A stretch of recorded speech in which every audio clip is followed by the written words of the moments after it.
Hey, you know it's hump day here on the Dan Dockett Show, and I want to say welcome. Hope everybody is having a fantastic morning, as I know that you are. Lots to get to tonight. But first, ladies and gentlemen, first and foremost, the gift that keeps on giving, these complete jackasses that are running our country. Look, I got to tell you, I've never been one of those guys that got really political, but I don't know how anybody could stay out of it now. I honestly don't.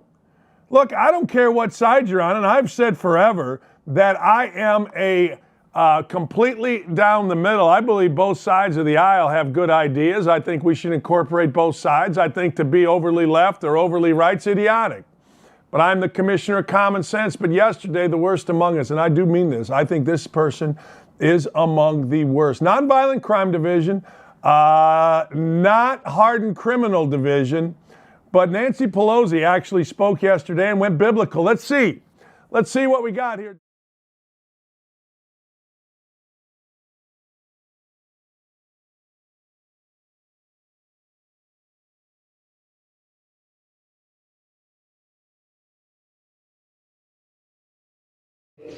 You fed me in the Gospel of Matthew.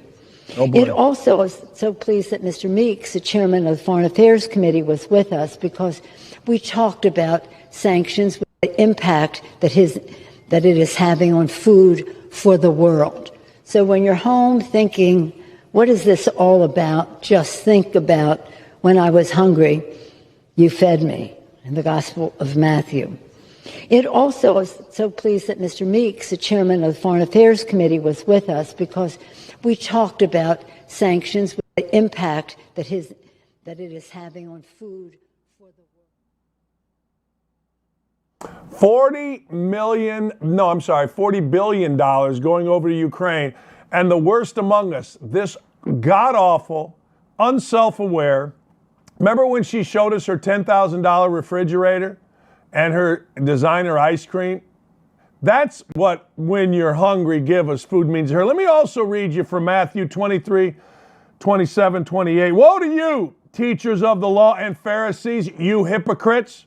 You are like whitewashed tombs, which look beautiful on the outside. Not in that case. No woman's face gets pulled. But on the inside are full of the bones of the dead and everything unclean. In the same way, on the outside you appear to people as righteous, but on the inside, you are full of hypocrisy and wickedness. Man, oh man, if we're going to quote Matthew, then let's quote Matthew, because that's exactly what this is. These people are so full of crap. We've got people. Now, let me go through another thing with you. And look, I don't know. Maybe this doesn't matter to you. Maybe you're so whacked out on your side politically that this kind of stuff doesn't matter, but I got to tell you, it matters to me. And it never really did. But let's look at what's happened in the last year. And I think if people just accept this crap from Pelosi and from Biden, then you know what? We'll get more of the same, which is why I'm speaking out. And I am not a Republican nor Democrat. I'm just a person that's fed up. Listen to this. Increases in prices since the last year. Gas plus 43%. Used cars plus 22%. Meats, fish, eggs, 14%. New cars, 13%. Electricity, 11%. Transportation, 8%. Overall CPI plus 8.3%. That means inflation's up 8.3%. I have said this forever, and this goes back to when I was a kid, and I told you all that I read the paper every day. I'd never forget. I don't know what the name of the gas station was because it wasn't a Shell or it wasn't a name brand, Citgo, whatever. But the gas station across from the Y&W on Broadway went from like 33 cents to 88 cents. I'll never forget seeing 88 cents. And that was all when Jimmy Carter came in. And don't tell me the president doesn't influence, because all I know is this. When Trump was in, it was $1.60 something, and now it's the highest gas price. It's 5 cents below the highest gas prices in the history of the United States. Think about that for a second. Think about that. All because a bunch of hypocrites hated one man. That's it. They didn't care what he was doing for the economy. They didn't care what he was doing in terms of making the United States a strong nation. They cared that he was evil and a bad guy. Donald Trump went from a guy that helped all the African American communities that he could to being a racist. Why? Because he became a Republican. All you got to do is look at pictures of Donald Trump back in the day and look at the quotes of different people, including Jesse Jackson and others, Al Sharpton and others, about the help Donald Trump gave. But all because one side, one crazy-ass side decided we don't like this guy. Now you have to suffer. Now, ladies and gentlemen, on a war that is way the hell away from all of us, we're giving $40 million, $1 billion, while all you got to do is look what's happening on our streets. Look in Chicago and look at other places. Hell, last night in Indianapolis on the canal, one of the safest places in the city, 4 people were shot. We allowed looting in our cities. We allow gas prices to skyrocket. We allow every single thing that isn't good for the collective, for all of us. Like 99.9 of us. We don't teach reading, writing, arithmetic in schools. We got teachers freaking teaching, are you a boy or are you a girl? What in the hell is that? Explain all this to me, please. Anybody, instead of just insulting and saying, well, you're a dumbass. No, wait, hold it. Don't tell me that the president doesn't influence gas prices, because 2 months ago, when the overinflated gas prices went down 12 cents, the freaking Democratic National whatever the hell committee or whatever's on Twitter spouted how, oh, by the way, look at our president, he just reduced gas prices. I asked 3 things out of a president. I don't want to hear the word inflation. Gas prices, keep them under control and the market up. How's your 401k doing? It's crap. You name me something that this administration is doing that's worth a damn. You name it. You tell me. All because you didn't like mean tweets. And the other thing, and this is maybe the most ridiculous out of all of this, everything that is knocked down as a conspiracy theory by the most trusted, the fifth estate, whatever the hell you call these jackasses in the media, turned out to be true. It turned out to be true. How are we doing on Russia? We still haven't found Hillary Clinton's freaking emails. Of course not. I mean, honest to God. That's why I just sit in my house and have a great time, and you can't be around anybody because people are insane. Honest to God, insane. The insanity of this world, and it's not even common sense. If you had a do-over again in November, I'm guessing some of you idiots would do it.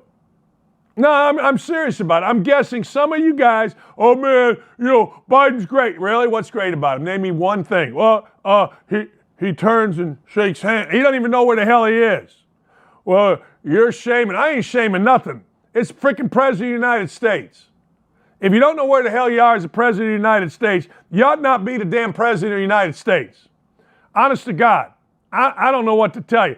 WRTV Indianapolis, the average for a gallon of regular gas reached an all-time high of $4.40 on Wednesday after increasing 3 cents overnight.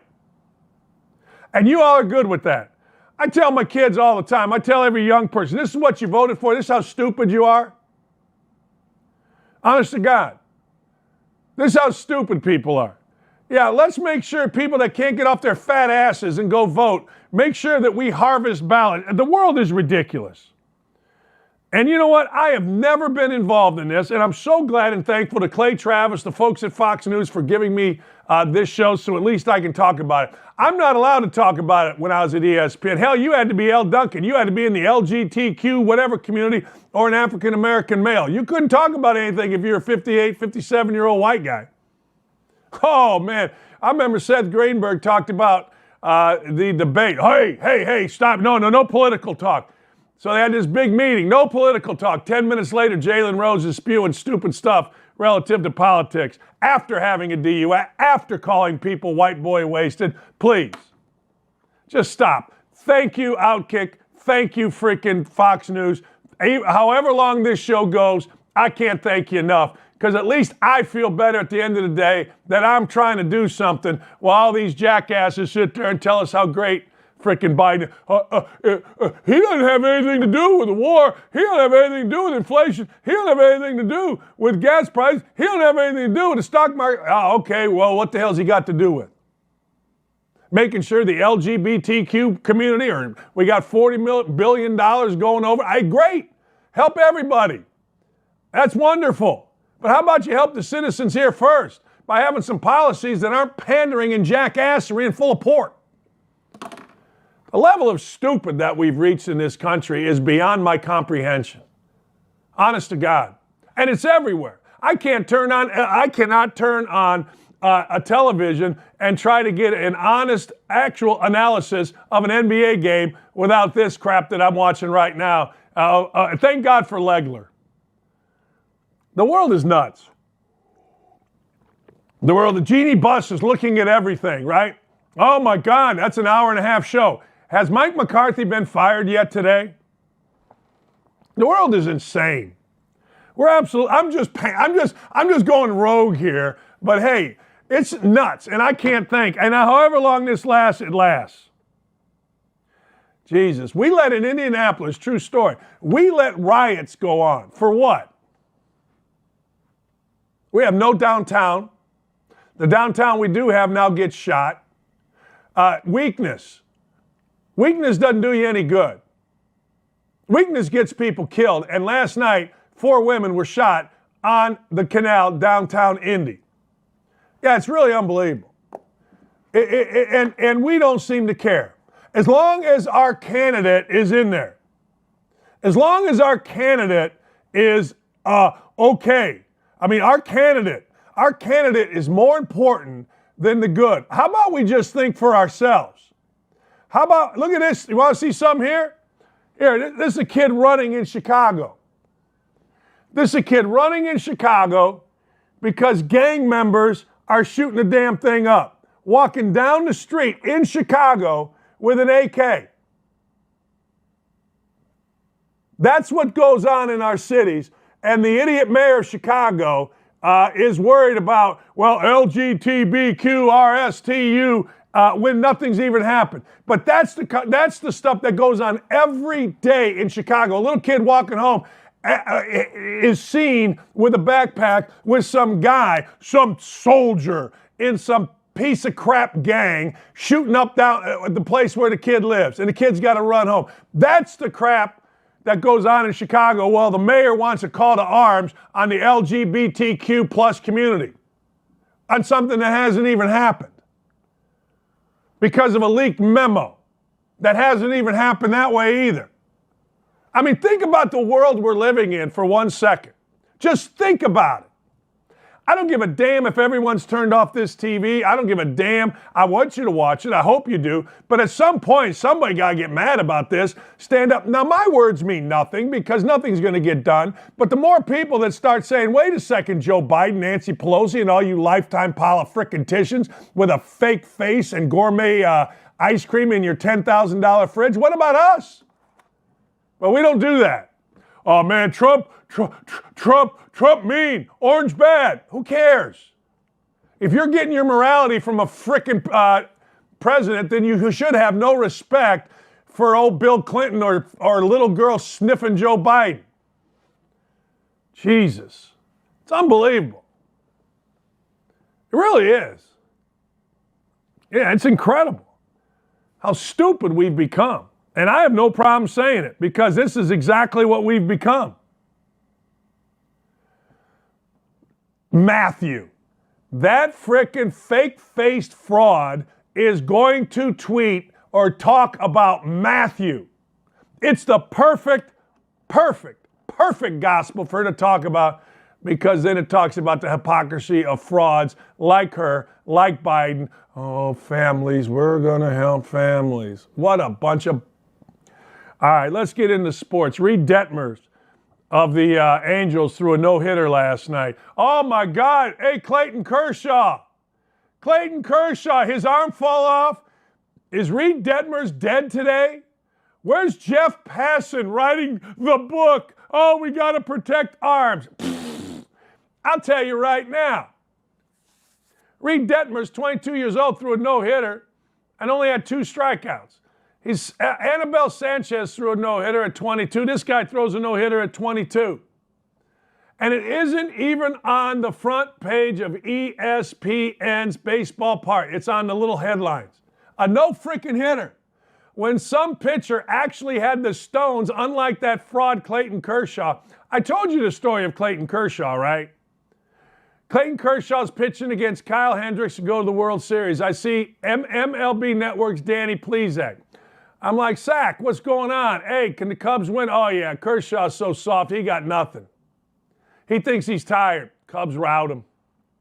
Clayton Kershaw. I got 2 words for Clayton Kershaw. My ass. I got 2 words for Reed Detmer. Kick ass. You're damn right.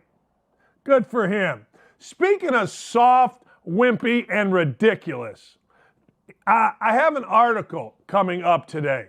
The article is about this guy, Josh Lambo. Remember Josh Lambo? Josh Lambo's a soft-ass, sorry-ass kicker for the, the Jacksonville Jaguars. So Josh Lambo alleges that he got kicked by Urban Meyer. Urban Meyer on our show told me, I didn't kick him.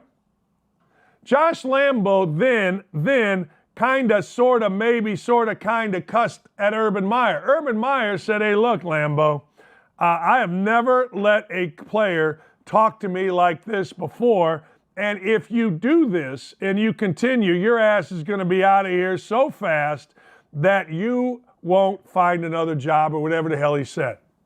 All right? So Lambo, if you can believe this, feels like I'm going to sue.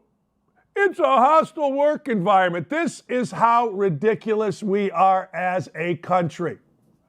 Now, a football coach getting after a player is a hostile work environment.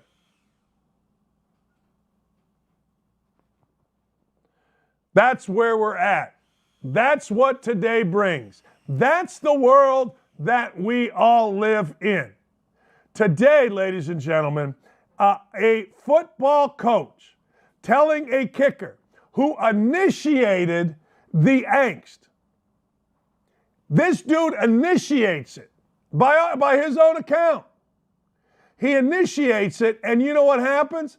Then he decides, I'm going to be the victim here.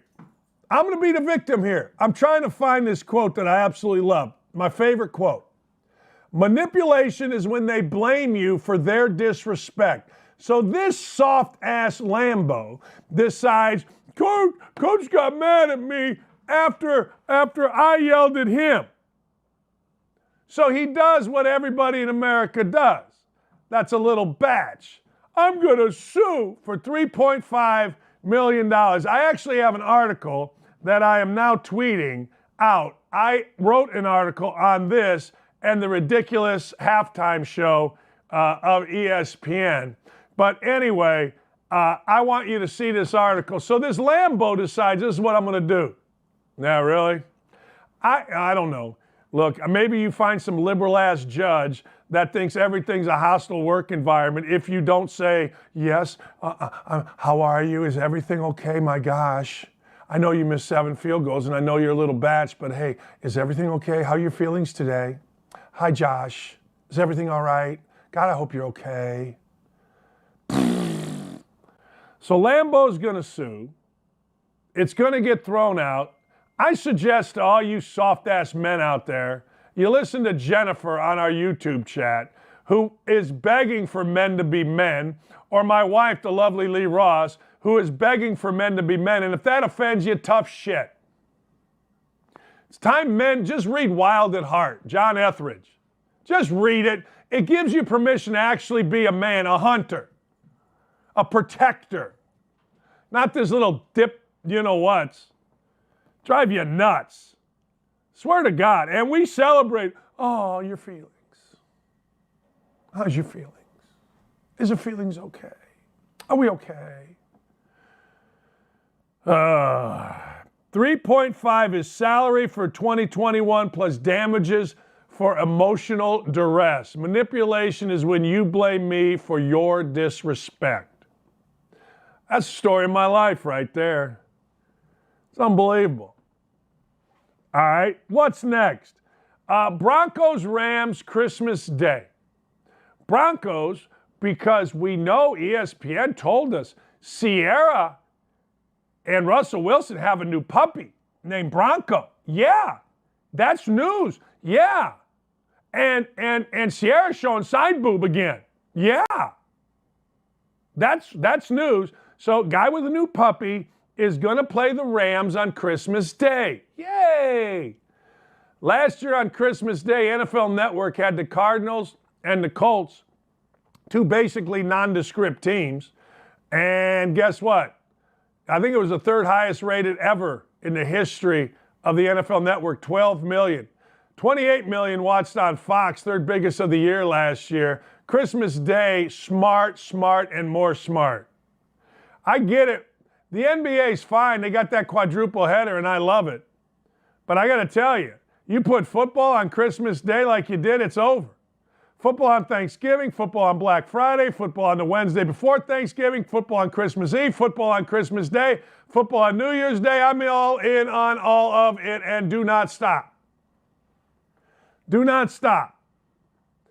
That's right. And I wonder what that thing is in the orange by the television. See that? Those of you that are watching here, what is that thing there? It looks like a variety of things. It looks like it might be, Mama got a little friend? My mind goes places. My mind goes places that others won't go, which makes our show the most fun in the world. My mind goes places. What is that orange thing? Oh, you can't see me pointing at it. I wish I had a telestrator. What's that thing to the right by the TV? What you got going there, Mama? Hey, baby. Ja Morant likely out for the rest of the NBA playoffs. He's got a bone bruise, which according to the sports doc, who is here with Outkick, that means that the little touch that Jordan Poole did to Ja Morant, that everybody and their mother in our soft-ass world decided, oh my God, Jordan Poole was trying to hurt Ja Morant. And Ja Morant's stupid enough in his second year to say, that's the code. Really? All right, Ja, there's a loose ball. I won't go for it because some idiotic code says if I touch your knee, then I'm a bad guy. Guys are fools now. The softness of the world extends to everything. Everybody should be, what has two thumbs and everybody should be like? This guy. Ja Morant, oh man, he's out. He's got a bone bruise. That's too bad because he is the face of the NBA and he is terrific. But Jordan Poole didn't do a damn thing to hurt him. Didn't do a damn thing. And you can whine, bitch, and moan all you want, but Jordan Poole did nothing. And I get it, it's a story. I understand that we all got to whine. I understand all of it. I really do. But Ja Morant, he was hurt way before that. Nobody touched him, and away you go. Let me ask you a question. Michael Jordan, Tom Brady, and all these stars seem to travel all over the world. Don't they have wives and kids? I don't know. Don't they have wives and kids? What do I know? Love me some Mike Bray, the Notre Dame head coach. Mike Bray, the Notre Dame head coach, told coaches, hey, how about you just shut the hell up and adjust with this NIL? I like it. I like it a lot.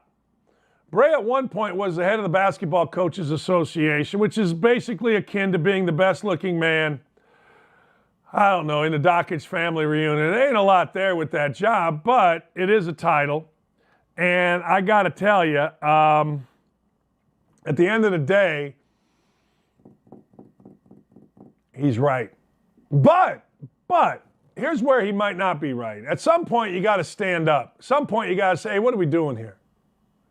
Some point you got to go, hey, look, we need to make corrections. So complaining to that vein, he may not be right, but to the vein of, hey, look, will you just shut the hell up, coaches, and adjust? Boy, I agree with him. You get so tired. Like, coach has been cheating forever, whether it's 3 phone calls in a week when you're only allowed 1 or a special, I don't even know. And now all of a sudden it's legal and people are complaining. Hey, look, you know who should be complaining? Bowling Green coach. Bowling Green coach should be complaining because he can't get as much money as what Texas A&M can for a football frickin' recruiting class. That should be complaining, if anybody's going to complain.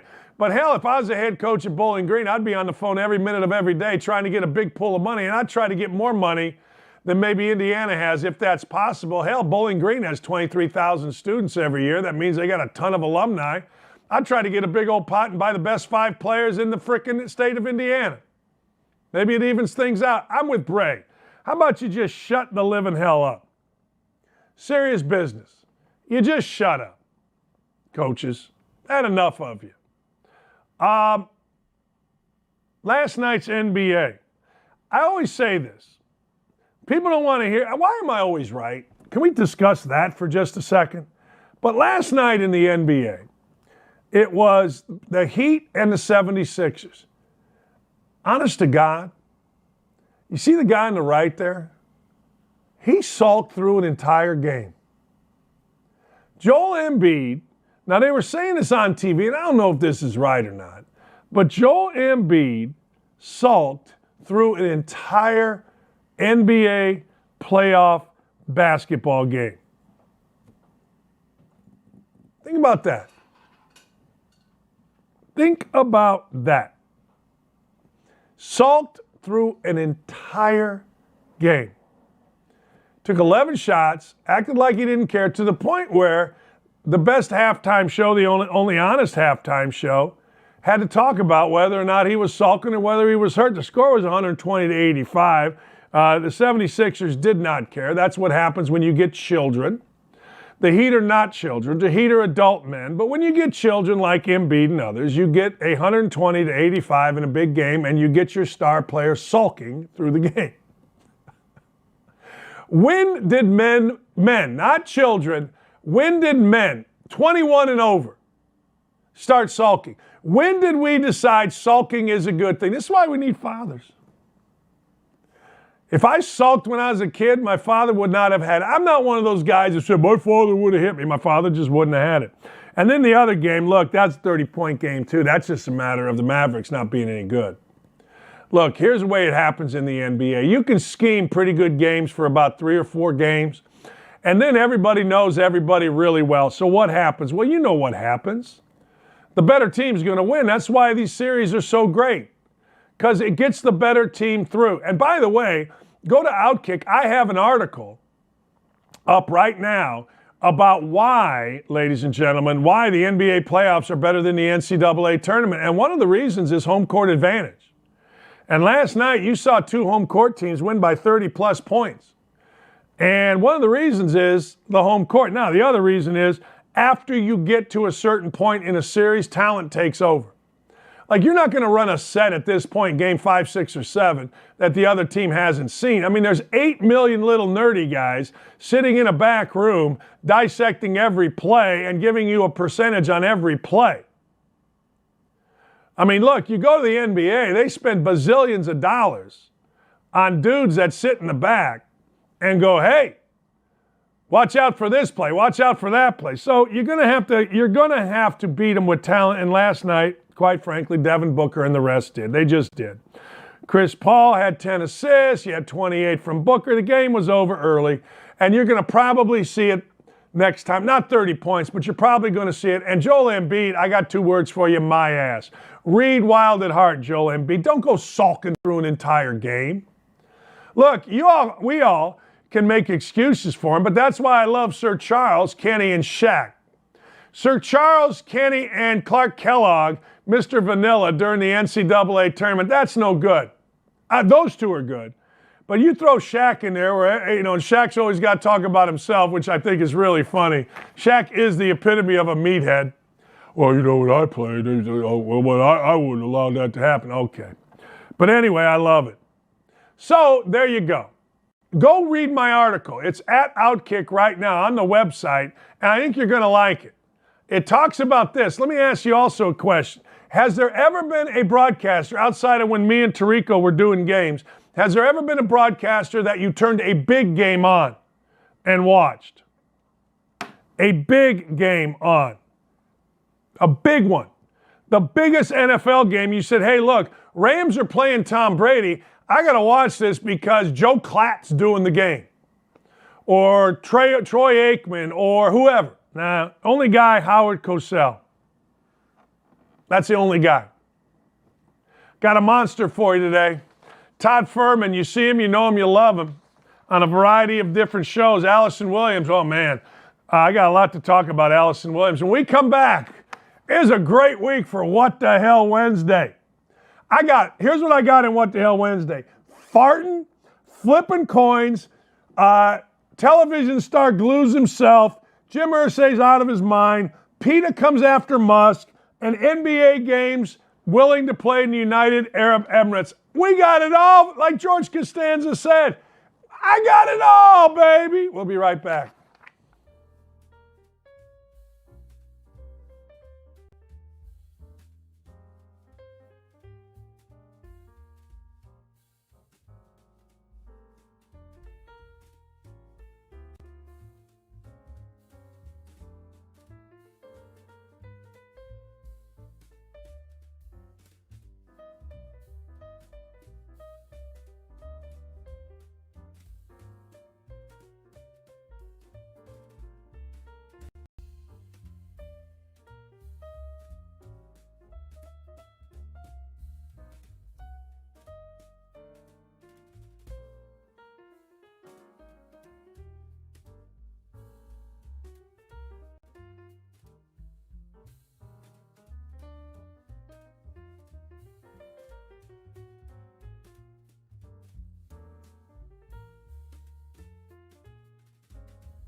Hey, welcome back. It is Wednesday. It is 9:30. You know what that means? What the hell Wednesday?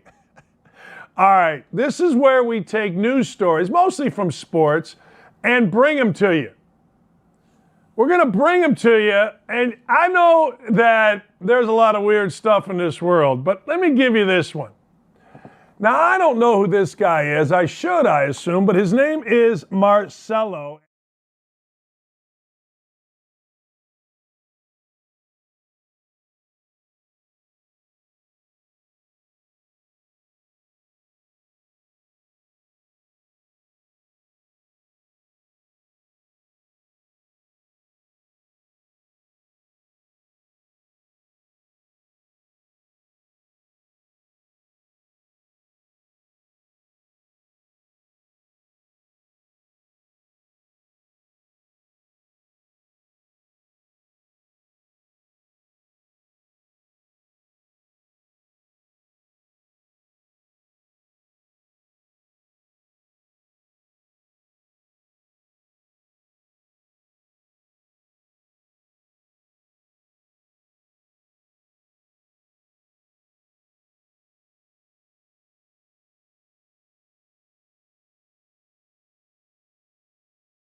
Wife, Lee's best friend's wedding.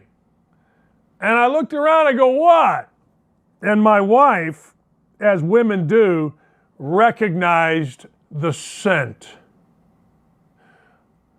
But when you lose and you're an adult, again, where are adults at? 34 years old, you gotta kind of respect the team, don't you? How about this? Alejandro Avila, our great writer at Outkick. Here's the headline. Newlyweds flip a coin at the altar to choose what last name to accept. Yeah, I ain't doing that. I told my wife, we can go hyphens. I'll go whatever the hell you want. We can do whatever you want. An indecisive and chic, of course they are. Are they cis? Are they LGBT? A couple in Virginia opted to challenge marriage norms by flipping a coin at the altar to determine which person's last name the newlyweds would take. Colin Henson and Pearl Lee went viral. March 26th, they had a wedding.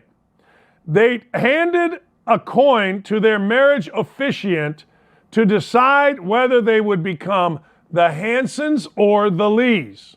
It did create drama, of course, in the wedding. People were like, as relayed to the New York Post, the 24-year-old Lee, who I guess is the girl, proposed a guy could be named Pearl, and a girl can be named Colin. Quit being sexist. Proposed the unorthodox determiner after suggesting that neither person wanted to deal with the hassle of a name change and they both wanted to preserve their respective surname. Now, Lee was not happy. It was honestly so ironic that the thing that we'd get our 15 minutes of fame for was a coin flip, said the newly named Mrs. Hanson. So the dude won, proving once again there is a God. Yeah, that's right. Proving once again there is a God. Their coin toss, the lady who filmed the scene, really resonated with me, and given the amazing number of comments posted about the video, apparently it resonated with lots of others as well. I think the reason is that it's a more equitable way of deciding on the last name when you get married instead of just assuming that the man in the relationship is the one who gets to keep his name. Yeah, I don't know. I mean, I say this all the time. What a great country. Think about the country we live in. I mean, with all of our nonsense, with all of our stupid, right? And we are freaking morons in terms of how we conduct our business. This is the stuff that we worry about. Yeah, it is. This is the stuff we have time to spend. Send $40 billion away from the country. I mean, help people in the Ukraine. But because this is the stuff we're really concerned with. That and is Mike McCarthy getting fired today. Yeah, it's unbelievable. It's incredible. Any of you guys watch the show Succession? The uncle, right? The uncle. Okay, the uncle's a little bit wacky. He's kind of an earthy guy. His name is James Cromwell. He was the star of Babe movies, Succession. Well, he's a woke cat, right? And he's going to teach folks a lesson. So this woke cat, James Cromwell, you've seen him in a bunch of stuff, man. But this dude glued himself to a New York City Starbucks counter protesting milk. Actor and noted animal rights activist James Cromwell glued his hand to the counter of a Starbucks in New York City on Tuesday in protest, saying the company charges more for plant-based milk alternatives. That's what we got to worry about here in the United States. We do. So I'm going to tell you something. If you came to this gorgeous set that we have and protested me being mean to hair follicles and glued your hand to the freaking desk, I'd let your ass sit there. I'd turn off the lights, shut the door, have a great time. I don't know. PETA posted live video on social media showing Cromwell, 82 years old, the star of Babe movies and Succession, voicing his concerns while wearing a Free the Animals t-shirt. All right. Will you stop charging more for vegan milk? When will you stop raking in huge profits while customers, animals, and the environment suffer? I don't know, man. I don't know what to tell you. Supply and demand. Free market. I don't know. But you know what? James Cromwell, good for you, man. You glued your hand to a Starbucks at 80-some years old. I hope I care about something at 80-some years old other than the pile. Never mind. It would have been, I don't know. But so this dude, he decides, you know what? I'm going to glue myself to a Starbucks? Hell yes. What would you glue yourself to? If you could glue yourself to something, what would you glue yourself to? And don't say Elizabeth Hurley. Don't say Jennifer Aniston. I don't know, the crazy-ass Britney Spears is sitting around there all naked. She needs to glue some clothes on. I mean, damn. But who or what would you glue yourself to? Hey, look, hey, Davey, what do you want to do today? I don't know. Why don't you grab Dylan and Ryan and, hey, let's go glue ourselves to, I don't know. I don't know why we wouldn't. Why wouldn't you? Hey, Joe to the C, Van Pastor, man. El Presidente, we got a YouTube chat going. You guys thinking about gluing anything? Your body parts to anything? I don't know. One of the great lines in 2.5 Men is when Charlie, who has a stalker named Rose, she glues his testicles to his thigh. But short of that, I don't know. All right, let's continue with What the Hell Wednesday. Hey, are we going to show the video of my man Jimmy Irsay? Let's show Jimmy Irsay, man. This is my boy. Special mojo for this journey, surrounding me with the special spirits of sound.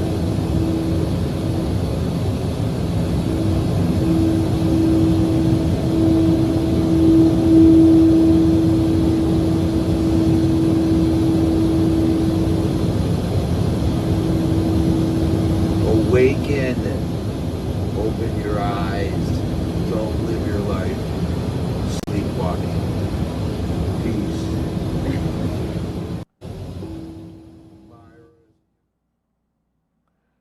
He's the best.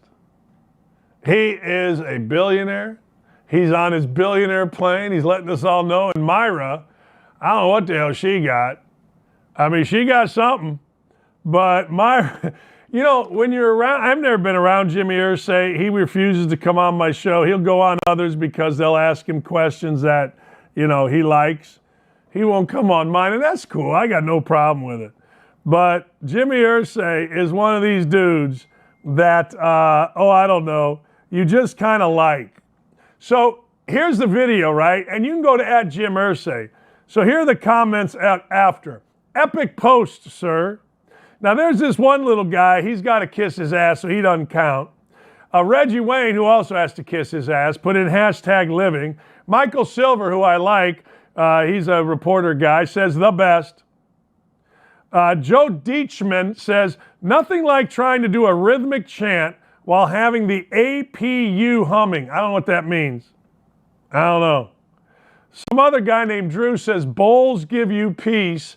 And he's showing a guy lighting up a marijuana bowl.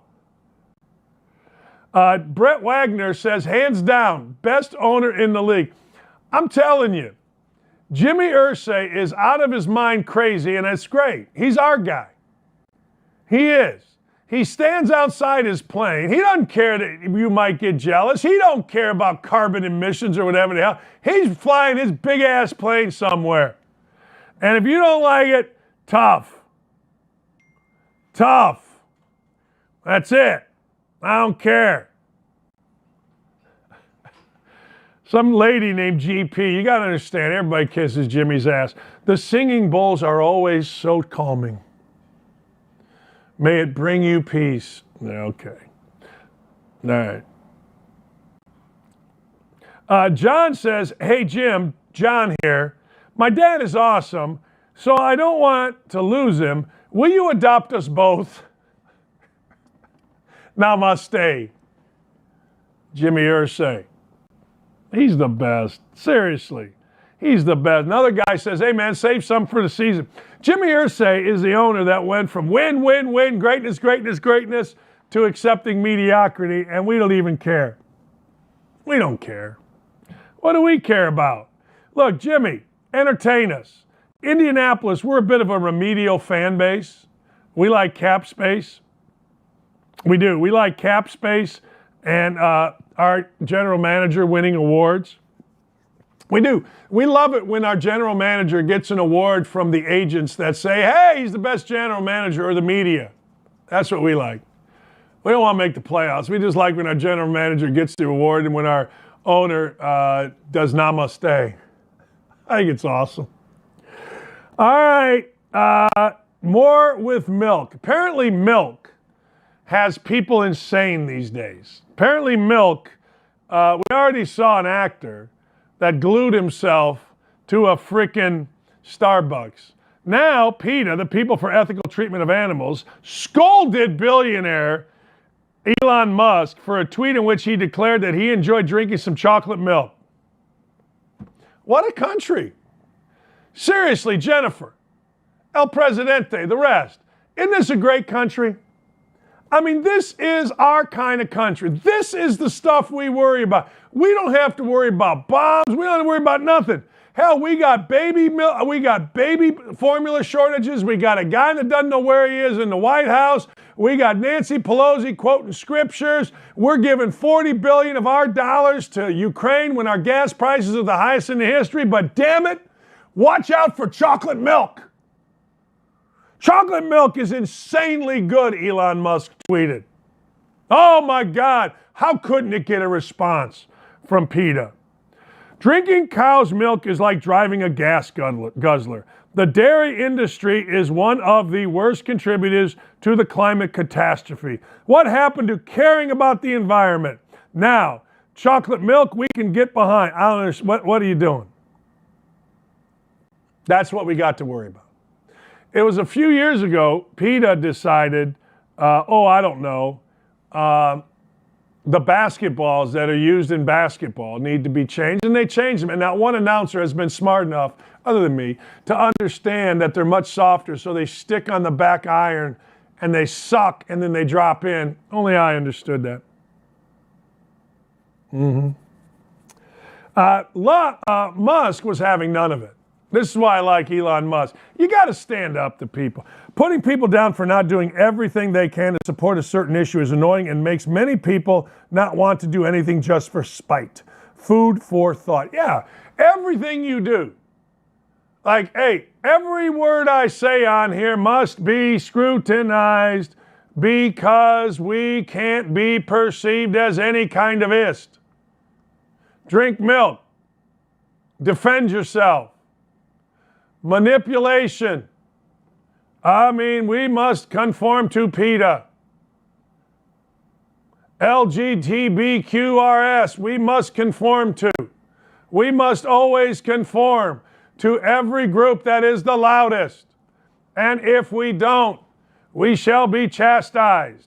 And the narrative will be switched to something else, which is what always happens. Man, oh man, I know cows fart a lot, and I know that Brazilian soccer player farted a lot, but the truth of the matter is, this gives me gas. Well, you don't understand, Doc. I don't. You guys win. You wore my ass out, so I'm just going to keep talking. This is interesting, and I love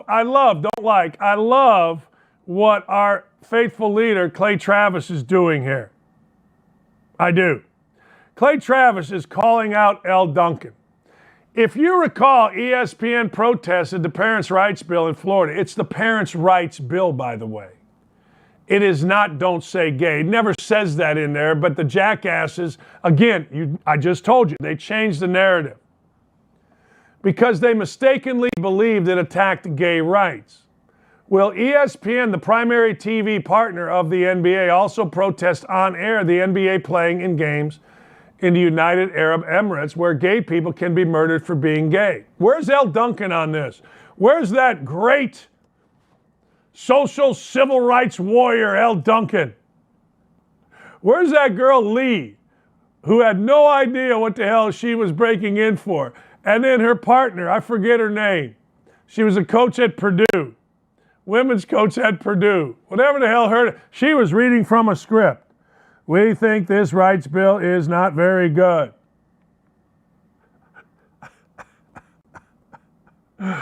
We don't like this rights bill because it is not very good. That's what that former Purdue coach, what the hell was her? Peck, Carolyn Peck. We got to do what? Oh, I wrote something out for, okay. This is a don't say gay bill, so it is bad. That's all that was. But L. Duncan's a champion. Where are you, L, baby? Come on, L. Duncan. Lead the way for us. You read from a telestrator every day. You're somebody we should be paying attention to. Come on, L. Damn it. Show us the light. Show us the way. Get Michael, whatever his name is, Michael Reeves or whatever. Yeah, get him on there. Come on. You hypocritical pricks. So full of shit, your eyes. Eyes always tell the story. Where are you? Hey, I personally, I will decry this. I think the NBA is hypocritical. I think the NBA is full of crap. I think the NBA should be protested and boycotted if they go through with this. It is wrong to support folks in the United Arab Emirates that imprison you or even murder you for being gay. That is inherently freaking wrong and should be stopped. So I'll interrupt my show, but hell, I'm not one of the biggest partners. I won't have Norby Williamson clamoring at me. Hell, listen to this. The UAE just decriminalized premarital sex. Women were taken to jail if they were caught just 7 months ago. But you know what it is? It's frickin' greed. And L. Duncan and the rest of you effing hypocrites can kiss my ass. Per Reuters, while women are no longer jailed for premarital sex, new births require the parent's marriage certificate. Health insurers do not offer maternity cover to unmarried women. That's in the United Arab Emirates, where the NBA is going. It's unconscionable that this is what the NBA is doing, except we all know that the NBA is so full of crap and greed sells. What the NBA hasn't learned is that all their bullshit has been eliminated in this postseason, i.e., we don't have to listen to that idiot that is LeBron James spew his nonsensical political points. And what we get to do is watch basketball, great basketball, with uber talented players, politics out, ratings up. Now you're going to send your group. If I were a player, I'd say I'm not going. I'd say I ain't going. When's L. Duncan? I think the ESPN has some of the games this weekend. Is L. Duncan going to break in and defy? Is Stephanie Drewley? Is, what's that clown's name? Dave Roberts, who runs the NBA? Mr. Woke, is Dave Roberts going to allow the NBA to be broken into with a protest about the United Arab Emirates by that great social justice warrior, L. Duncan? Is that what's going to happen? Is that what we're going to have? Until it happens, you all can kiss my backside, you frauds. You changed the narrative on a bill that had nothing to do. You want 5-year-olds to be told about sex by some frickin' teacher. I got to tell you, that's dangerous. And if you look at Libs of TikTok, I think is the name, they expose daily these sick people that are trying to get kids to change their sex without their parents knowing. You support that. That's what you support.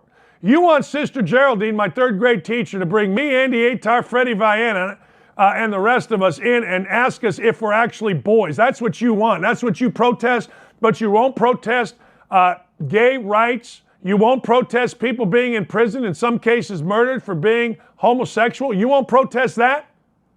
Y'all are full of shit. And until you protest it, I got nothing to do with you. Keep putting big old Windhorse down here to tell us how the NBA goes. Or Monica McCall to tell us how the NBA goes. Jesus. What's wrong with you folks? Y'all are ridiculous.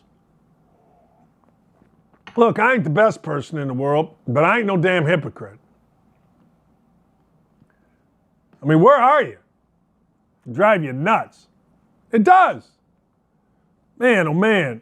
Oh, this will get turned around and I'll be some sort of ist, right? This narrative will be turned around. You know what I mean? It will be. It'll be turned around and somehow, some way, I'll be made some kind of ist or some kind of little pos professor or their little buddies or somebody will say, well, you made fun of Al Duncan. You're a misogynist. Tough. Hypocritical jackasses have no place in my world. So what do we got? We got a soccer player dropped from the team for farting and laughing after they get their ass beat. Newlyweds flip a coin because this is the new modern way. Shut up. This is the stuff we have to worry about. An old Secession star glues himself to a Starbucks. You know what, by the way? Michigan Avenue in Chicago has got I think I talked about this yesterday. It's got a 5-story Starbucks, biggest in the world. I might glue myself in the top floor because they got a bar up there and pastries and coffee. I might glue myself there starting around 8 o'clock in the morning on a Sunday if they got TVs up there I didn't notice, and not leave on a football Sunday till about, 11 at night. Why not? Who doesn't want to? We're worried about Elon Musk and milk. Let me review something for you. While we worry about Elon Musk and milk, may I just tell you, gas prices, highest they've been ever. Ever. I'm just saying, ever. Did I say ever? I think I said ever. Ever. And we're worried about, milk. What? Milk. I'm going to go glue myself to, I don't know what I'm going to glue myself to. I'm going to go glue myself to my own self. But anyway, we got a monster coming up. I can't wait to talk about all this with Allison Williams. She's my favorite interview of the week. ESPN owes Allison Williams an apology. Why in the hell was Mel Kiper allowed to do the draft and Allison Williams got fired? More hypocrisy. Thank God for Outkick. Don't go anywhere. Keep it right here. And then I got Todd Fuhrman. Todd Fuhrman is great. He's going to tell you how to bet hockey, basketball, whatever. A-Dub's next. We're going to get into some of this stuff. I can't wait. I'm going over to the YouTube chat. So those of you that are over on the YouTube chat, I'm anxious to see what the hell you got cracking this morning. I know it's good stuff. I haven't been there today, and I apologize, but I'm going there now. All right. We're coming back in about 2 minutes. Ladies and gentlemen, thank God for Outkick, where you can speak freely.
Hey, welcome back. I don't know what just happened, Allison. This ever happened to you? My earpiece came apart somehow.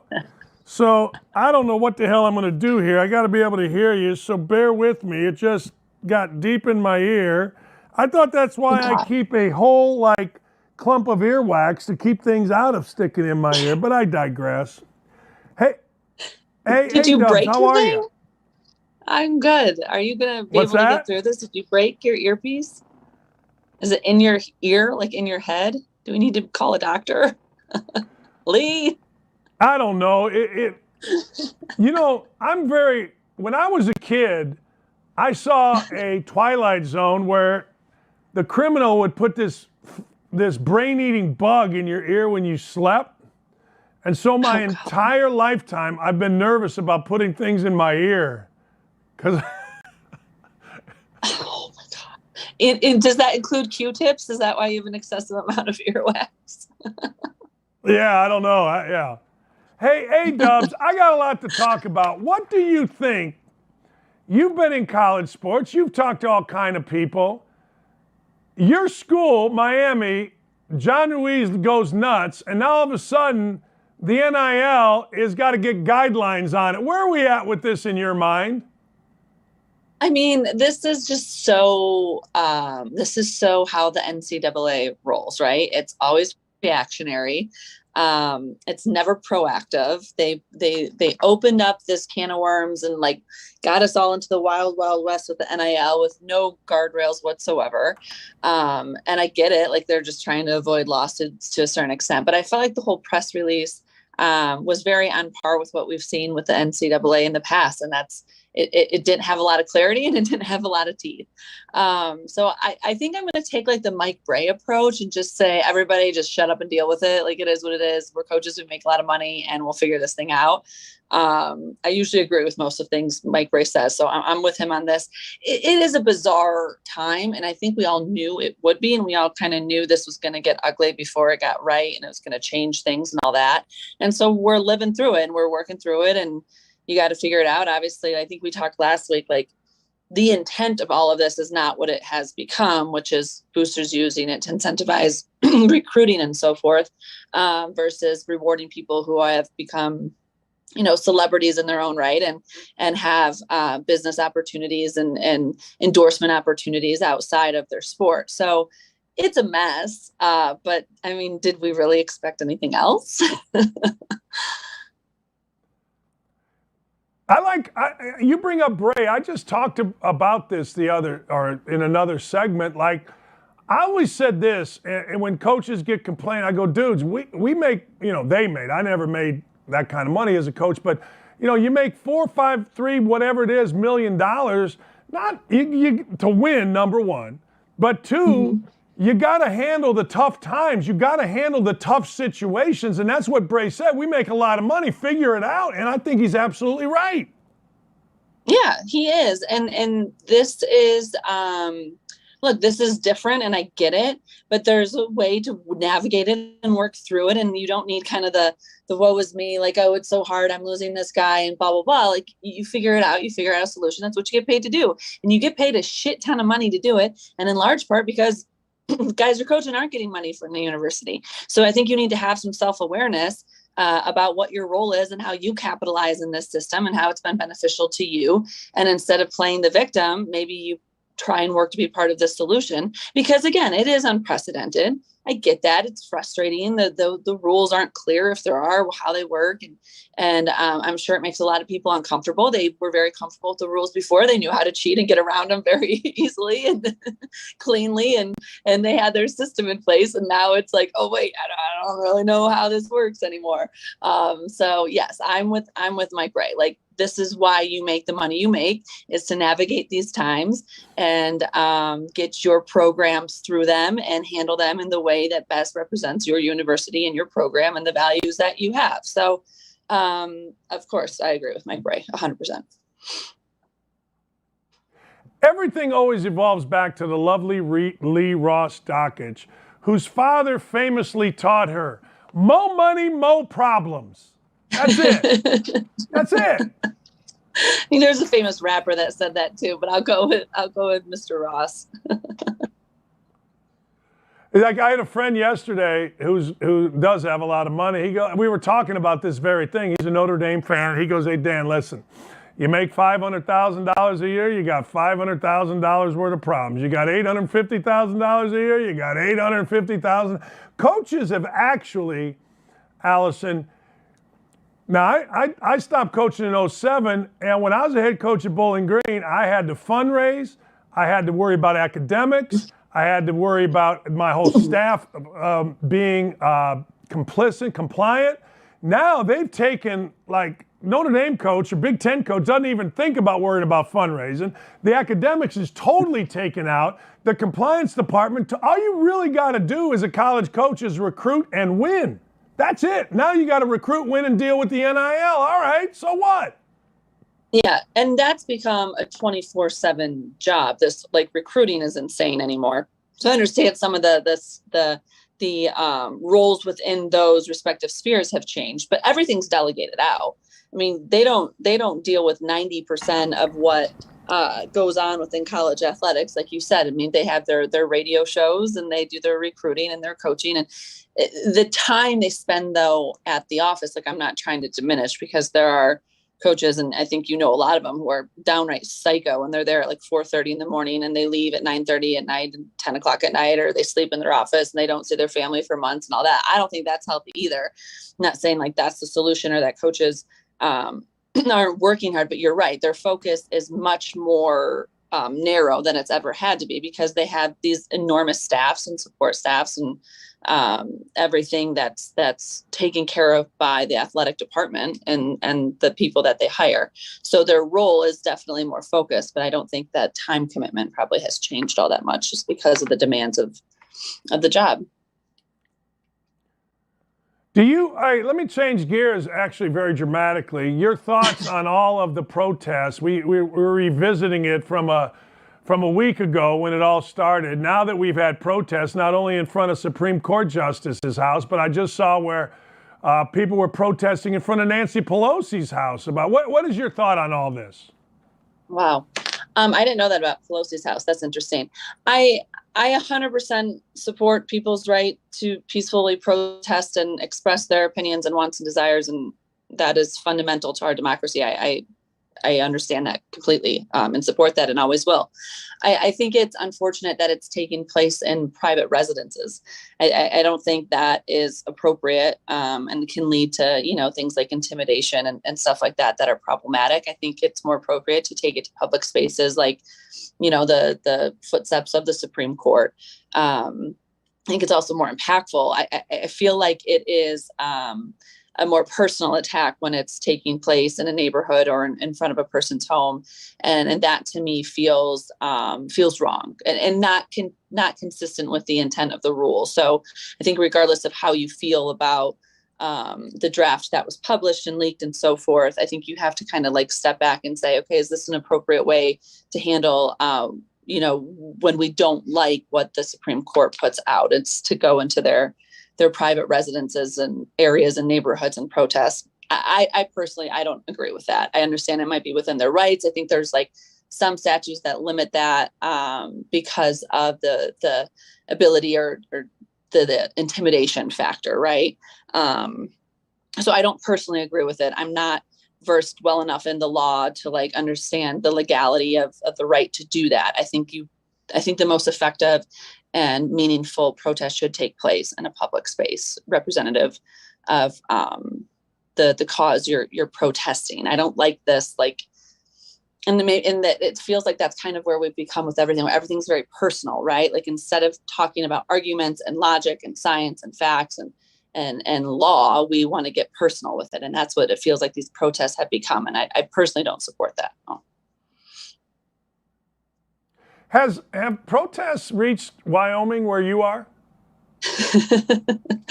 No, nothing has reached Wyoming where I am, except for the snow. It snowed like a legit, it like stuck on the ground 30 some degrees and snowing the other day. It was, yeah. No, nothing reaches here. I have no cell service. TV's not on a whole lot.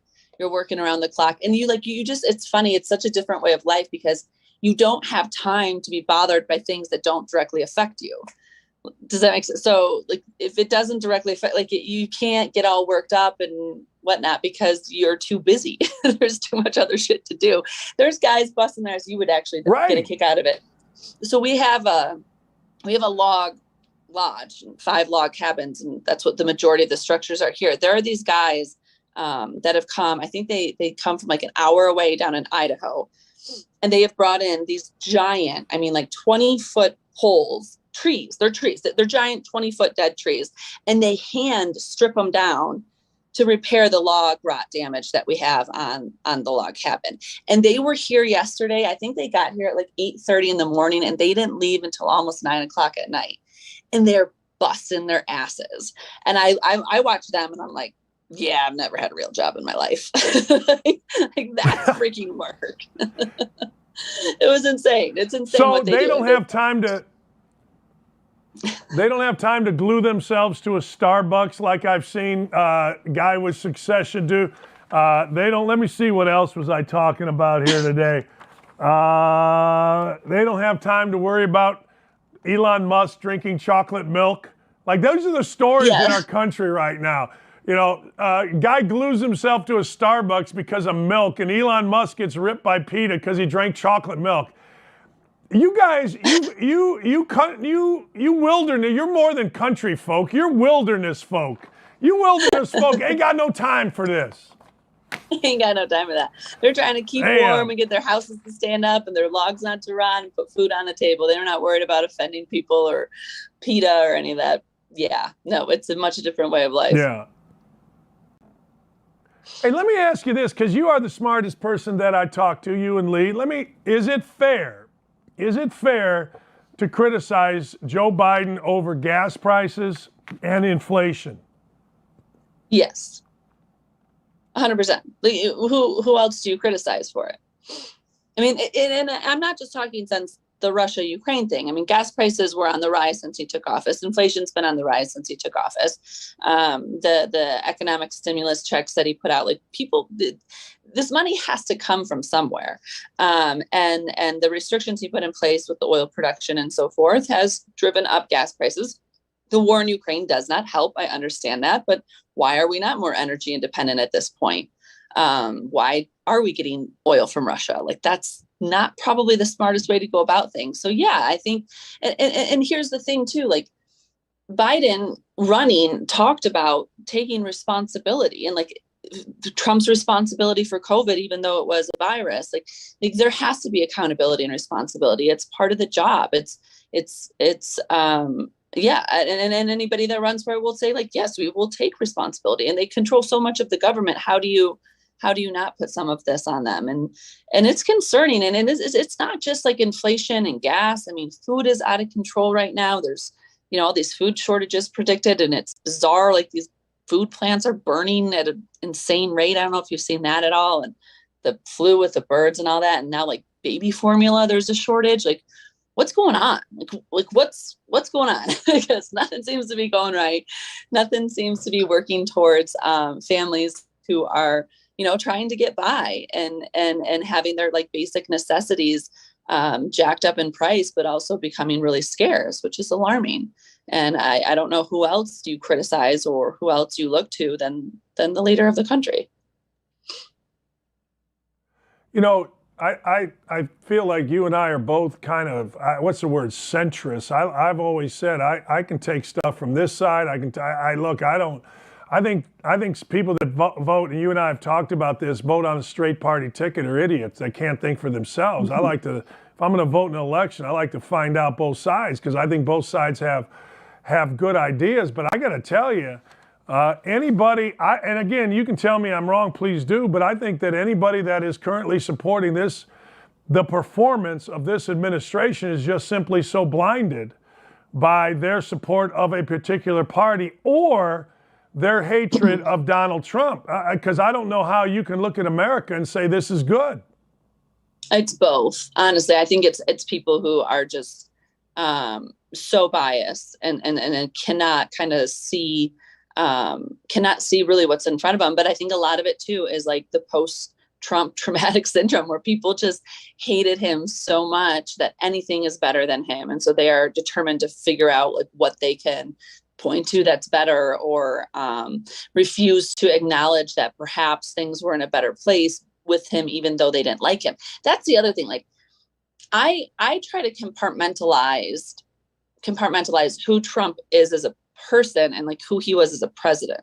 Does that make sense? So for me, I don't like Trump. I'm not a Trump fan. Never was. Like, he was an idiot and an ass and said a lot of really messed up, inappropriate things and did some messed up, inappropriate things.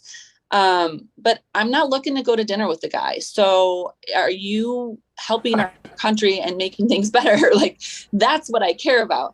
I don't care about, and maybe I'm wrong. I mean, maybe I should like be more concerned and want him to be more political. I don't know. I don't need a nice guy as a president. I need somebody that's going to do what's best for this country. And looking back, I think it's pretty easy to see, if you're open to it, that our country was in a better place 3 years ago than it is now. So, I think there's an element of denial, but I think you also have to realize, like, you can acknowledge he was an ass and still acknowledge that some of the policies he put in place were beneficial to the country. I would argue, based on what you hear after the fact, that if everybody tells me the greatest president in my lifetime is either Reagan or JFK, and I would argue, well, if both, probably more JFK, operated under the same scrutiny, i.e. social media, and we go back 20 years and see what you're doing and sneak around, I would argue, based on what I've read about JFK, that dude had a lot going on. Let's put it that way, right? I mean, I don't want my moral compass from a frickin' politician. I don't. I want you to do what's right for the people you represent, period. Exactly. 100%. I don't care who you're sleeping with. I don't care what you tweet. I don't care like any of that stuff. Do I morally agree with it? No, but does it directly affect me? No. So if you can put our country first and do your job effectively and represent your constituents and the people that voted for you, great. And if you want to do things on the side that I don't agree with, that don't affect me, like, why is that such? I don't know. It doesn't bother me as much, but apparently it doesn't bother a lot of people. You and I both worked at ESPN, and I don't want this, this isn't, I don't think, sour grapes on my part. I don't, and I know it's not on yours, but so ESPN jumps in, El Duncan et al. Jump in the middle of a women's tournament to complain about the narrative that they spewed about the Don't Say Gay law, which obviously isn't a Don't Say Gay law. Is it hypocritical of ESPN to support or at least not break into NBA games when the NBA is going to go to the United Arab Emirates, where it is illegal and life imprisonment if you are homosexual? The hypocrisy within sports, the NBA in particular, is so alarming, and people just they turn a blind eye. I think it's a difficult position for ESPN to be in because, again, it is not a position of convenience. And that's what we've seen, and is troubling with the social activism domestically. When the NBA got involved in Black Lives Matter and ESPN, kind of tag teamed on with that, and the initiatives they've pushed domestically have been socially and financially convenient, and they haven't been misaligned with any of their partners or Disney or so forth. If you take a stand now against the NBA going to United Arab Emirates, or even, their dealings with China, which Enes Kanter Freedom has been so outspoken about. I mean, there are serious human rights violations and atrocities that are taking place in these countries that are business partners and financially beneficial for your broadcast partners. So I get it. It's a weird spot, but it is hypocritical. And if you want to tout like moral superiority and social justice and human rights, and then you want to do these deals with these countries, you're kind of speaking out of both sides of your mouth. So I'm not saying I don't understand. I understand why these leagues and then their broadcast partners fall in line. But I do think there is some hypocrisy there because they are stances of convenience. And that's what bothers me. Like, nobody will take a stand for any of this stuff when it affects them financially. Very few people will. Companies will not. And I understand they have businesses to run. And this isn't just like an NBA, ESPN, issue. This is all of our domestic companies and the ties that we have to these countries that are not aligned with us morally. So it's complicated and it runs deep, but I do think it's at least having that discussion of like, okay, so you're going to take a stand on these issues, but not these. Well, why? Well, how is this different? Why are these people's rights any less important than the people of this country? So I think that's the can that you kind of open up. That's like it gets complicated when you get into those types of political issues, and that's why ESPN always kind of took that stand of like none of that. Right? I mean, like in the past, it was no politics, no getting involved in any of this stuff. It was just a blanket approach, whether they agreed with it on a higher level or not. And then they've changed that. And now they've like gotten involved and taken a voice in these issues. And now it puts them in a predicament like this, where they do seem, I think, at least a bit hypocritical. Why would the NBA go there in the first place?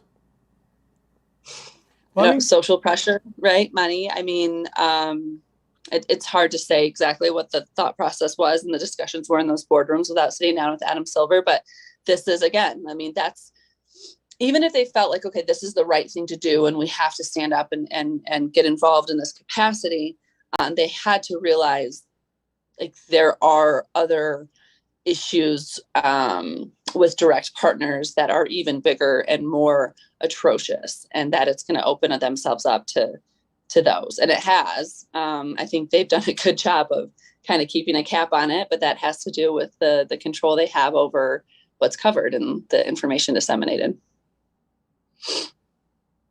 What's going on with your show? What's an update? Give us an update. I got a few more interviews hopefully lined up for the end of this month, and then it's going to kind of be all in post because I gotta shut it down pretty quick here. So we've got a few more that we're going to knock out before I have to go on maternity leave, and then then hopefully they'll get them moving. You know how it is though, like post production takes freaking forever. Those guys, like I have so much respect for editors. The amount of time that it takes to make changes and tweaks and make a story flow and work. So hopefully we'll get them out sooner rather than later, but we'll have at least a handful in the can to get out to people. And I'm excited about a couple of the interviews we have coming up at the end of the month, but I don't want to jinx it. So I'm not saying it until we got them. No, I understand. No, hey, look, hey, I'm so superstitious. Yeah, I get it. If you say it, it might screw it up. So there you go. Yeah, I go back and forth. I'm like, I'm going to put this in the universe. And then I'm like, no, I can't. It's like, I don't want to screw it up. No, in my world. All right, have fun cleaning and scrubbing and getting things ready out there. And, it's 80 and sunny here, which I rarely say. But, hey, look, there you go. Sun's out, it's about 35 degrees. We'll see you soon. Take care. She's the best. She's the best. I love a conversation with Allison Williams, and her show is going to be absolutely fantastic. I'm telling you right now, her show is going to be off the chain, on the Daily Wire, Ben Shapiro's. Hey, Davey, can you speak in my earpiece real quick? Yeah, something's going on with my earpiece. I can't hear people very well. I didn't hear Allison nearly as well. I'm going to try to fix it. When we come back, Todd Fuhrman. Now, you know him, you love him, you watch him. And you can go to @Todd, Fuhrman. I love watching Todd on the television. I believe Todd is still on with Clay on the Fox Gambling Show. Todd is one of those guys that has a great opinion. Todd's not afraid to share the opinion, and I'm a big fan of Todd. He's going to join us when we come back. I'm going to try to fix this earpiece because everything that I am hearing is distorted, and I am not happy about it. All right, we'll be right back. We're going to talk about a variety of things. Don't go anywhere. In fact, here's what you need to do. You need to just simply say to people, Dockich is on. Where's Dockich on? At Outkick. That's what you need to do. We're going to be right back with Todd Fuhrman next.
Hey, you know him, you love him. Welcome, first time on our show, Todd Fuhrman.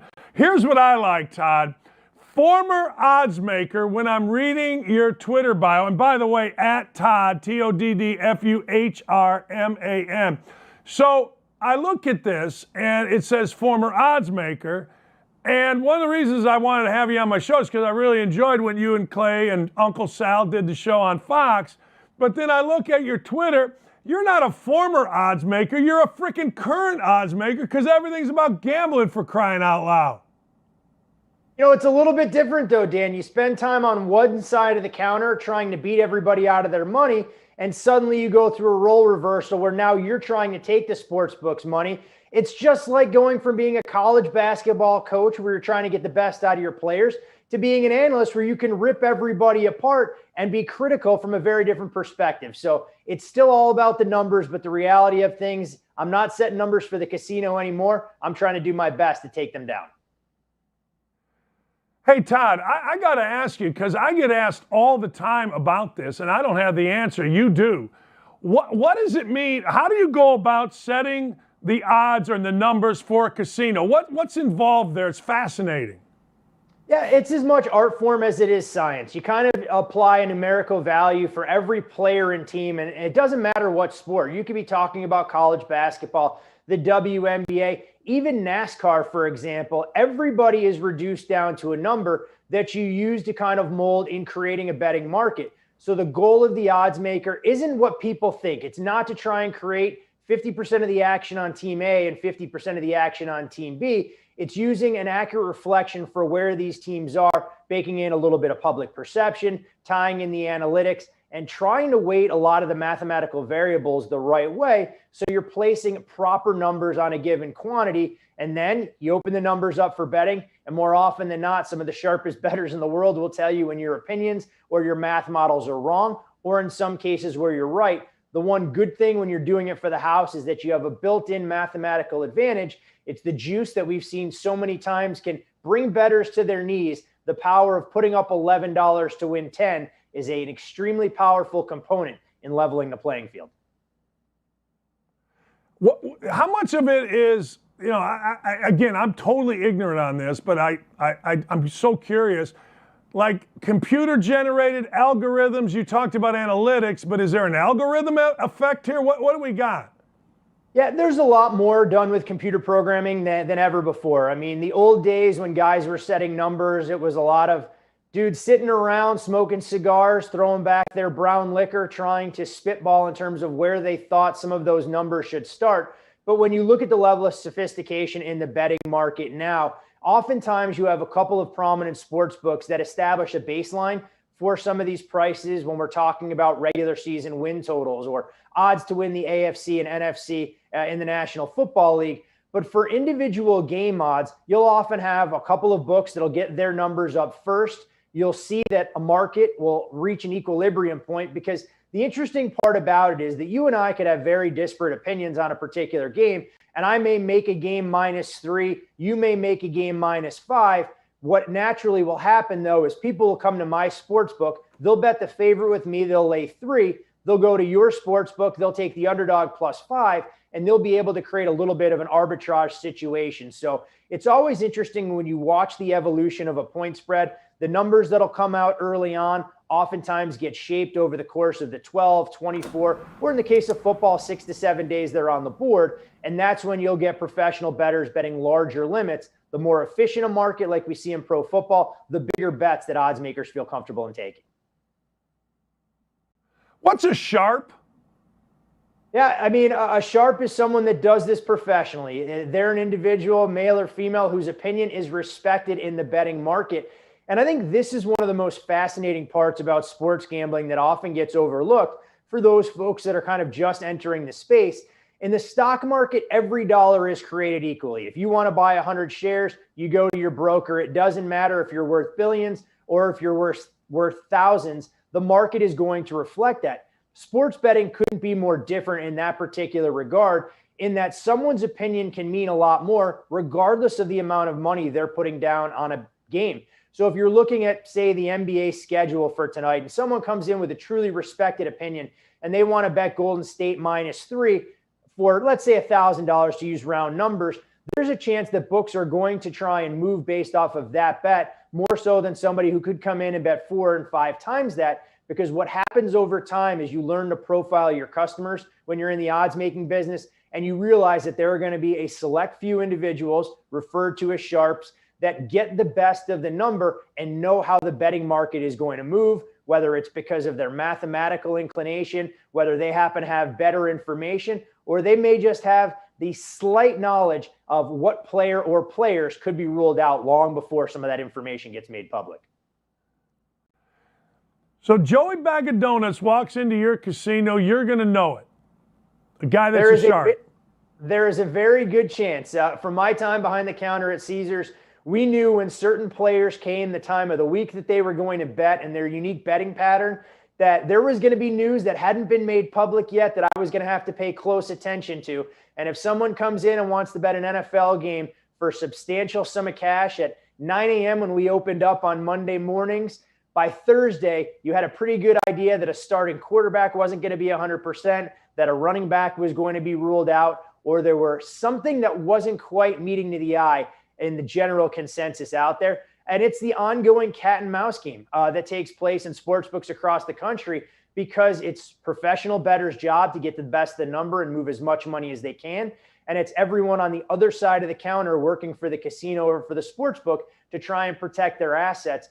And we used to look at it, and a phrase that still resonates with me a lot that you see in retail. It was being able to sell the right product to the right customer at the right time. In this particular case, it was just how much money you were going to give an individual bettor on a particular team or betting future.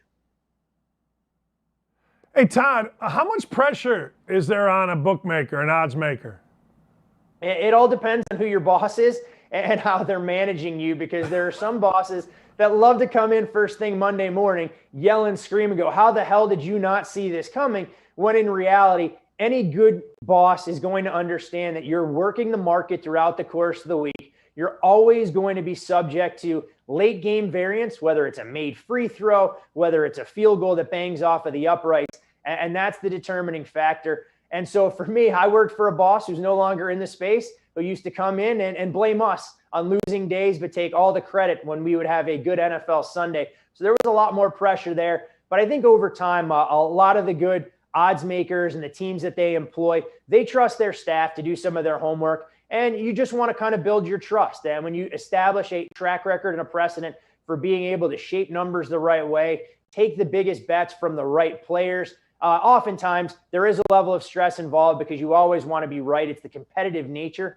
of the industry as a whole. But at the same time, you can't control what's going to unfold over the course of a 60-minute game. And you have to hope that during a full season, you're going to be right more often than not. But for any individual game on the calendar, there's a very good chance that you could swing and miss. And it's just the nature of the beast. Hey, how did you get into it? I was a degenerate from when I was about 9 or 10 years old, and it kind of carried forward. So actually, I got into betting sports with my old man. You know, growing up in the Chicago suburbs at a young age, we would be driving to hockey practice at the crack of dawn, 4:50, 5 o'clock in the morning, and he would pick up the Sun-Times or the Chicago Tribune on Saturdays and Sundays. He'd flip it to me, and we'd go back and forth in the course of a 30-minute drive. I'd pick the first game, he'd pick the second game, and it was kind of our little tradition that we would do. So we had a little bit of rooting interest for the games that were going to take place on Saturday and Sunday.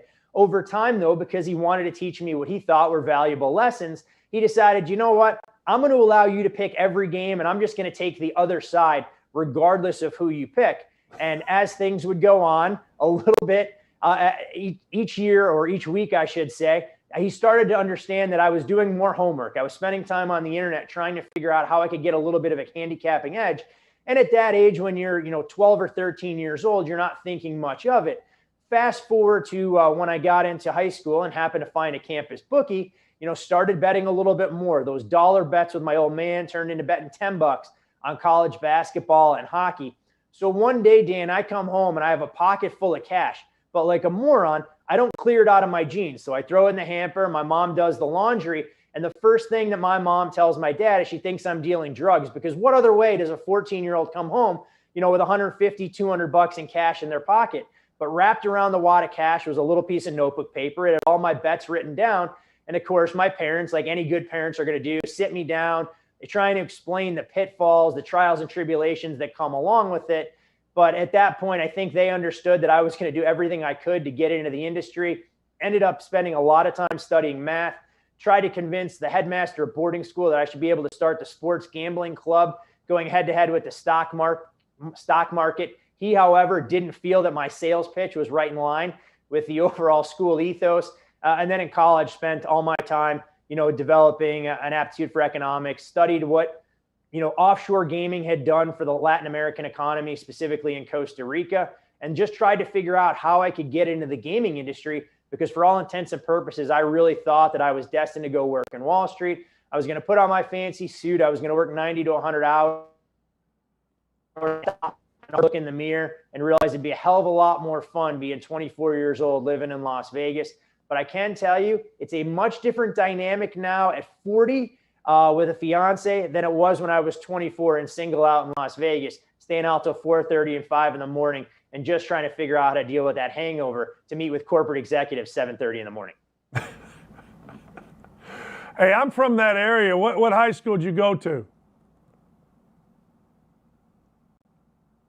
I went to Wheeling High School in the Chicago suburbs before I ended up going to school right outside of Boston for a couple of years at the Groton School, and then took the path as every 5'10", 146-pound goalie takes when you go to meet with Division I coaches and they go, "You're not big enough to play at the D1 level," and spend a little quality time playing D3 hockey, where ironically enough, Dan, my coach told me I had to make a choice between my gambling and my commitment to collegiate athletics. Here I am nearly 20 years later. I think you understand how that decision-making tree went, realizing that I was never going to get a cup of coffee playing NHL hockey. Wait, what?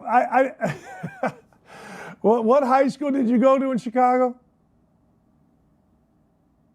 I went to Wheeling in the northern suburbs. So, the other schools in our conference, Buffalo Grove, Rolling Meadows, in the mid-suburban league there. Yeah. All right. You are like, when I try to tell people, look, I don't know jack squat about hockey. And hockey seems to me, now don't get offended, but it seems to me like in the playoffs, a lot of luck. Like it goes off a skate for a goal, all this kind of stuff. Is hockey as difficult as any, more difficult? Where does hockey fit on the betting spectrum for you?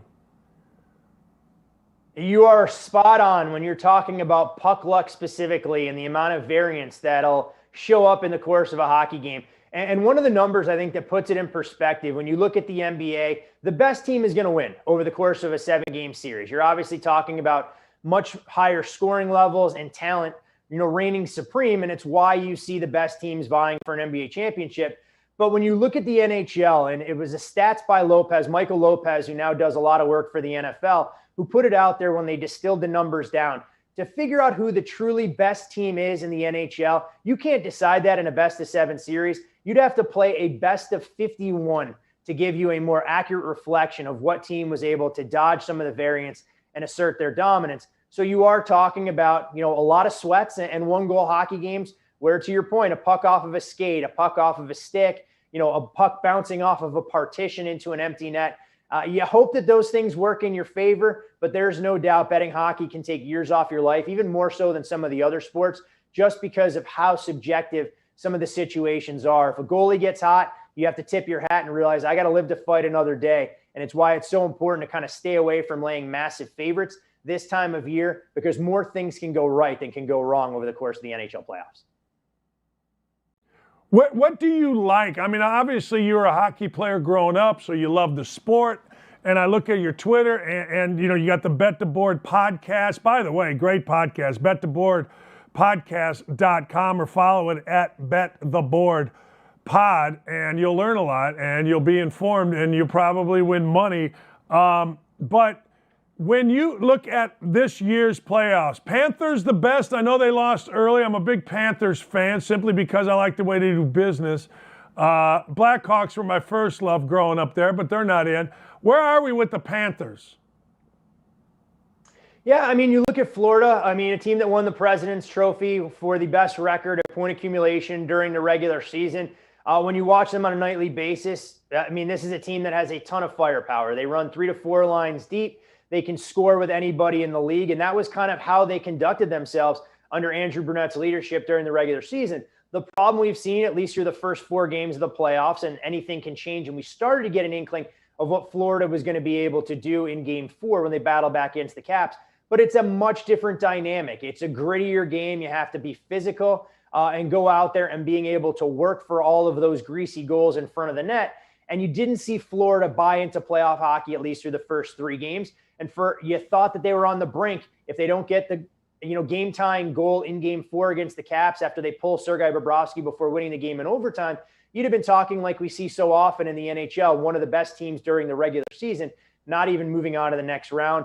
So I think Florida, the light bulb went on. But I do wonder, quite honestly, if this time of year, the Florida Panthers team that had a grizzled veteran in Joel Quenneville behind the bench when the season started, resigned under unfortunate circumstances given everything that unfolded with the aforementioned Blackhawks, if Andrew Burnett will be able to make the right adjustments against the team in the Washington Capitals who have that Stanley Cup pedigree.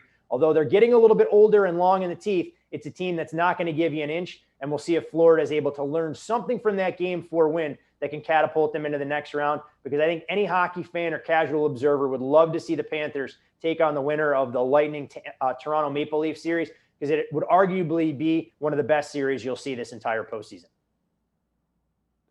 Hey, when you look at the NBA playoffs, how do you look at it? What do you see? I think what's been interesting, we've seen home court really start to rear its ugly head over the last couple of games. And early on, that hadn't quite been the case. I mean, the Phoenix series, the perfect illustration. The home team has held serve in all 5 games. Similar narrative playing out between Miami and Philadelphia. And I think the big question, or what's often undersold, is head coaching this time of year. And you saw Spo make some of the adjustments required in Game 5 to give Miami that 3-2 series lead last night. I think Philadelphia will hold serve, and then it'll boil down to Doc Rivers trying to get the monkey off his back to actually win a pivotal Game 7 where he should have the best player on the floor. But the series that I think has been the most competitive and most entertaining from start to finish has been that Celtics-Bucks series. And when you look at Boston, I mean, this was a team right around 500 in the middle of January that you could have had at 50-1 to win the NBA championship while they were struggling for an identity. They suddenly commit on the defensive end. You get Jaylen Brown to assert himself alongside Jason Tatum. And suddenly Al Horford this postseason has found a fountain of youth. I didn't think he was capable of these kind of offensive outlier performances. And here's Boston in firm control of their own destiny in the Eastern Conference. But I really believe what every basketball fan should want to see is the Phoenix Suns against the Golden State Warriors in the Western Conference Finals, assuming that we get Phoenix at its absolute best. And if the adjustments that Monty made in the third quarter last night against the Dallas Mavericks are any indication, I think they go down to Dallas, they close that out in 6. And the unfortunate reality for an upstart Grizzlies team is without Ja Morant in the fold, this series may be over in 5. But at the same time, I'd still lean towards the Grizz taking 4 tonight. I actually like the defensive effort we saw without Ja in the fold, everybody else raising their level of play. I just think Golden State is too good in those late game situations for them to end up sending the series back to San Francisco and playing an extra basketball game. Hey, when you look at games, Todd, and, Sagarin, who's a friend of mine, he's insane, Jeff Sagarin, he gives 3 points to the home team most times. How do you go with the home team in NBA playoffs and NHL hockey playoffs? What's the advantage? Well, it's funny that you mentioned Jeff. I mean, those were some of the first numbers I actually used to look at during study hall and high school, trying to break down some of the numbers, realizing you didn't have access to a lot of the mathematical models out there. There was no Ken Pomeroy or anything else. So he was kind of a visionary in that regard that taught me a lot about the space that I've tried to build on since then.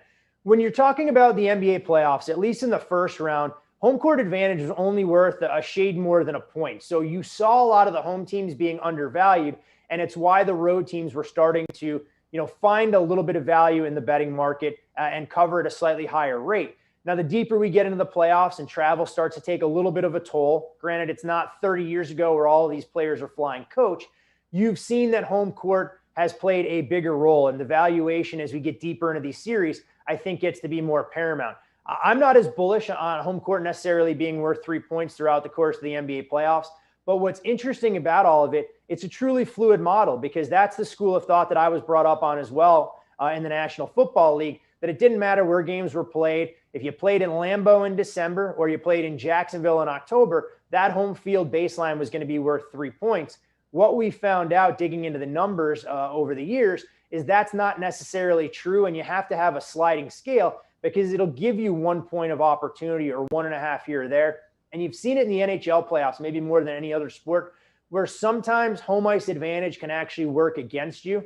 Carolina, for me right now, has the best home ice in the entire NHL. It's a team that really rallies around the fans in the building.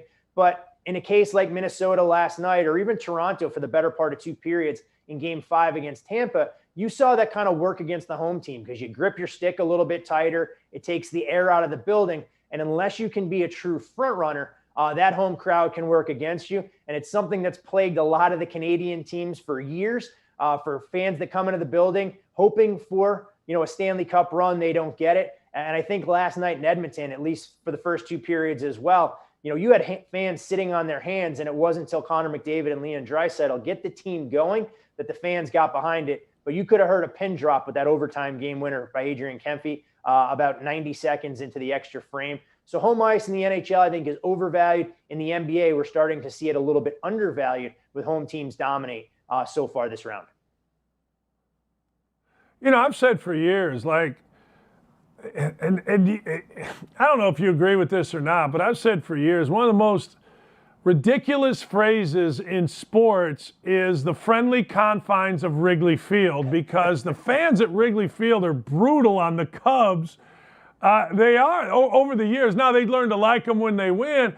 And I always thought a little bit about what you're saying about the Cubs, man. The fans there can get on your ass. And for years, the Cubs were not great. Well, actually, they're not. They're back to now. Am I totally off base with that relative to Wrigley?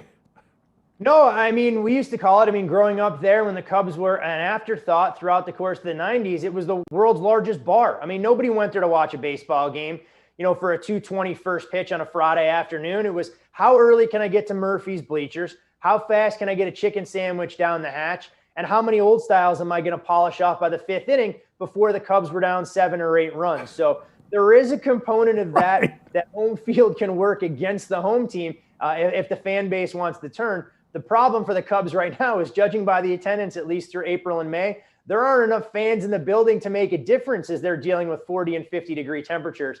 So I think you're going to get a pretty apathetic fan base, knowing what the Ricketts family has done, selling off all the vestiges of the glory years for the Cubs. And we'll see if the proud Northsiders are able to rebuild. But having grown up a Yankee fan, a Knick fan, a Ranger fan, and a Giant fan in Chicago, it was not exactly the easiest throughout the 90s when I watched Michael Jordan win championship after championship after championship at my beloved Knicks' expense. And Dan, I'm still bitter about John Starks going 2 for 20 in Game 7 against the Houston Rockets. I thought that was going to be the chance for my beloved Knicks at the time to be able to get over the hump. Hey, you got to be a little bitter about what? Reggie Miller, 8 points in 8.9 seconds, and John Starks yakking up 2 free throws? Come on, Starks, help a brother out. It was incredible. Watching that Knicks team, and you go back and you watch some of the old footage, and you wonder how they won as many games as they did with some of the scoring or lack thereof. When your best offensive weapon, not named Patrick Ewing in the paint, when you're going to Charles Smith for buckets at a critical juncture, or you're looking for Anthony Mason to make a jumper inside of 6 to 8 feet, it's pretty incredible that they were able to make all the deep runs just by beating teams up physically, because it was not a beauty pageant by any stretch of the imagination. No. Hey, last thing. If you had one piece of advice for somebody betting baseball, people always get confused about baseball. What would it be? Don't. But I think when you're looking at baseball, the real challenge of it is, if you're going through it on a night-to-night basis, realize that even the worst teams in the league, if you're named the Cincinnati Reds, are still most likely going to find a way to win 60 games. So if you go in with a simplified approach and, hey, look, I want to bet the Dodgers and Yankees every night because I believe these teams are going to win 100 games, odds makers realize that. It's why they force you to kind of pay a premium, and you're going to be looking to put up $2 or in some cases $3 just to make $1 coming back. So don't necessarily focus on betting on the top teams or looking to bet against teams on the bottom. You can focus on the middle sector of teams that are undervalued. Try and identify a few pitchers, and don't ever underestimate the value of the bullpen, because there's no more frustrating feeling than when you get a dominant performance from your starter for the first 7 innings and you watch a bunch of knuckleheads out there in the 8th and 9th inning trying to cobble together those last 6 outs. There's a great odds maker out here that says to bet baseball, you need a revolver and a bottle of whiskey. And I can understand completely, given some of the 9th inning collapses we've seen between the Mets and Phillies last week, and of course the White Sox and Indians with that 6-run debacle the other night with Josh Naylor contributing, 8 RBIs, I think, in the 8th inning or later. So baseball is a game where you need an iron stomach, and people who want to bet it on a day in, day out basis, I truly salute you. All right, man. Hey, Todd, that's fun stuff. Thank you so much for taking a few minutes with us, man. That was a blast for me. Thank you. Hey, thank you for having me in, Dan. I really appreciate it and look forward to chatting a little bit more as we get deeper into football season. Yeah, man, I can't wait. Thank you. That's Todd Fuhrman. Go find him, man, on Twitter. Fuhrman. He's terrific. I loved watching him when he was with Clay on the Fox betting show. And thanks to Dylan and everybody for getting him on. The podcast is called Bet the Board, at Bet the Board Pod, or go to bettheboardpodcast.com, and it's damn good. I mean, honest to God, all you got to do is follow Todd, and he's going to have everything, there for you. But I enjoyed the living hell out of him. I feel bad about now telling you who the hell to bet tonight, but I'm going with home teams tonight. I think the Warriors close this thing out. I do. I think, well, I don't even know if the Warriors are at home. I got to look this up. But I'm looking right now. Is James Harden to blame for the Sixers getting blown out? No, James Harden isn't to blame for the Sixers getting blown out. I'm still taking the Warriors, even though they're on the road at Memphis. I think they get rid of this series. And I'm going to take the Celtics tonight. I just think the Celtics are better. When you come back from a 13-point deficit in the fourth quarter twice, you're a better team. You may not be the better team in the first half, but you're the better team. In fact, I'm going to bet pretty big on the Celtics tonight. All right, great stuff. Davey, thanks for filling in. Dylan, Ryan, everybody over there, we had great guests. We're going to be right back at it right here tomorrow. I hope everybody has a wonderful afternoon. You can catch my act 12 to 3 at 107.5 The Fan, wherever you listen to stuff, whether it's Spotify, Apple, you tell me.